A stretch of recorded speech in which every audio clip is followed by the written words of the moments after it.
नमस्कार, मेरा नाम निशा साल्वी है। मैं कलवा में रहती हूँ। आज मैं आपको मेरे बारे में कुछ 2 बातें बताऊँगी। कुछ सालों पहले मुझे बच्चेदानी का कैंसर हुआ था और उस टाइम पे मेरी बहुत हालत ख़राब थी। मुझे प्राइवेट हॉस्पिटल में एडमिट किया गया और उसके बाद में वहाँ पर मुझे बोला गया कि आप 3 दिन तक ही आप ज़िंदा रह सकते हो, 3 दिन तक ही आपका टाइम है। आप अपने मेहमान को बुला लीजिए।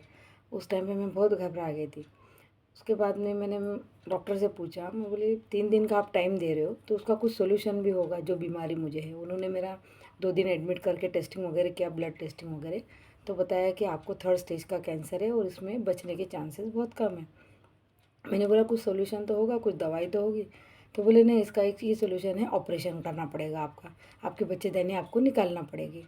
मैं बोला खर्चा कितना होगा? तो 1 लाख के ऊपर उन्होंने खर्चा बताया। आज से 15-16 साल पहले की बात है। बाद में मैंने बोला कि मैं तो इतना नहीं खर्चा करूँगी, आप मुझे कहीं और का एड्रेस दीजिए। तो उन्होंने मुझे कामा हॉस्पिटल का एड्रेस दिया था। कामा हॉस्पिटल है वीटी स्टेशन के पास में ही, गवर्नमेंट हॉस्पिटल है, सिर्फ लेडीज़ के लिए है। तो वहाँ मुझे एडमिट किया गया। 1.5 महीना मैं हॉस्पिटल में थी।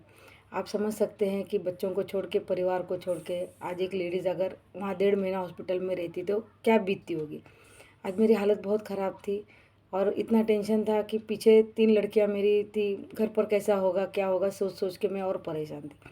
वहाँ पर एडमिट होने के बाद में मेरा कीमोथेरेपी किया गया, ट्रीटमेंट किया गया, कीमोथेरेपी हुआ, रेडिएशन हुआ। कीमोथेरेपी मेरा 20,000 के लगभग कुछ एक इंजेक्शन था, वो मेरे 3 इंजेक्शन हुए। उसके बाद में फिर ठीक होके मैं घर पर आ गई। घर पर आने के बाद में मेरा 1.5 महीने तक मेरा रोज़ का जाना आना, मेरा रेडिएशन थेरेपी था 40 दिन का। रेडिएशन थेरेपी मैंने पूरा किया, जितना उन्होंने दवाई दिया था, मुझे कोर्स दिया था, वो पूरा मैंने किया। काफ़ी साल ठीक था। उसके बाद में 10 साल के बाद में मुझे फिर प्रॉब्लम शुरू हो गए और उस टाइम पे हमारे अर्जुन सर और दिलीप सर घर पर आए थे। उन्होंने जब मेरी हालत देखी कि बता रहे थे कि आपका तबीयत ठीक नहीं है तो आप ये रेनाटोस नोवा को इसको यूज़ करो, ये आयुर्वेदिक है, कुछ आपको साइड इफ़ेक्ट नहीं करेगा।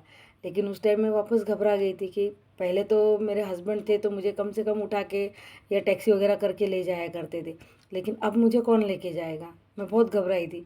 मैंने क्या किया, उन्होंने जो दिया था रेनाटोस नोवा मैंने उधर साइड में ही रखा। जाकर मैंने वापस कामा हॉस्पिटल में मेरे सारे रिपोर्ट्स बताए कि ऐसे ऐसे मुझे 10 साल के बाद वापस क्यों हो रहा है, कि आपने तो बोला था कि रेडिएशन थेरेपी लेने के बाद में कुछ होगा नहीं। फिर उन्होंने बोला कि नहीं ऐसा होता है वैसा, उन बहाने बनाने लगे। मुझे वापस सारे रिपोर्ट्स निकालने बोले, सोनोग्राफी निकालने बोला। सोनोग्राफी मैंने निकाला, दूसरे दिन रिपोर्ट दिखाया तो वापस मुझे बोला कि आप एक बार और सोनोग्राफी निकालो। बोला अभी तो निकाला, आप रिपोर्ट का बताते नहीं हो, वापस क्यों निकालने का? तो बोले नहीं, वो रिपोर्ट बराबर नहीं है, आप एक बार निकालो। तो उन्होंने मुझे 15 दिन का टाइम दिया क्योंकि वहाँ पर रश बहुत था। 15 दिन के बाद में जब मैं घर पर आई तो मैं बोला 15 दिन अभी मेरे पास टाइम है, तो क्यों ना मैं इसको रेनाटोस नोवा सर ने इतना बता कर गए तो उसको क्यों ना मैं चालू करूँ। कम से कम देखते हैं क्या प्रॉब्लम है क्या नहीं, इससे ठीक हो जाएगा तो फिर मेरी ज़िंदगी अगर जीना है तो और जीऊँगी। मैंने क्या किया, सर से बोल के 1 बॉटल और मंगवाया और मैंने रेनाटोस नोवा लेना, सुबह 2 गोली, शाम को 2 गोली, जैसा सर ने बताया मैंने चालू किया। उसके बाद में जैसा मेरा 15 दिन ख़त्म हुआ मैंने रिपोर्ट निकाला। रिपोर्ट निकालने के बाद में मेरा रिपोर्ट पूरा नॉर्मल आ गया। मैडम ने बोला आपको इन्फेक्शन हुआ था। मैं बोली यही इन्फेक्शन, यही रिपोर्ट सेम आप पहले नहीं बता सकते थे मुझे। अब पता नहीं ये रेनाटोस का कमाल था, जादू था कि जो मुझे मेरा रिपोर्ट नॉर्मल आ गया। उसके बाद में आज तक मैं कभी डॉक्टर के पास नहीं गई। आज 5 साल तक पूरा हो गया मैं रेनाटोस सिखा रही हूँ और मैं एकदम फिट और तंदुरुस्त हूँ, आपके सामने हूँ। जहाँ मुझे 3 दिन का टाइम दिया गया था, आज मैं आपके सामने ज़िंदा हूँ। अभी मुझे कोई प्रॉब्लम नहीं है। दिन भर काम करके मैं अपने आप को फिट रखती हूँ। Thank you. रॉकिंग रेनाटोस।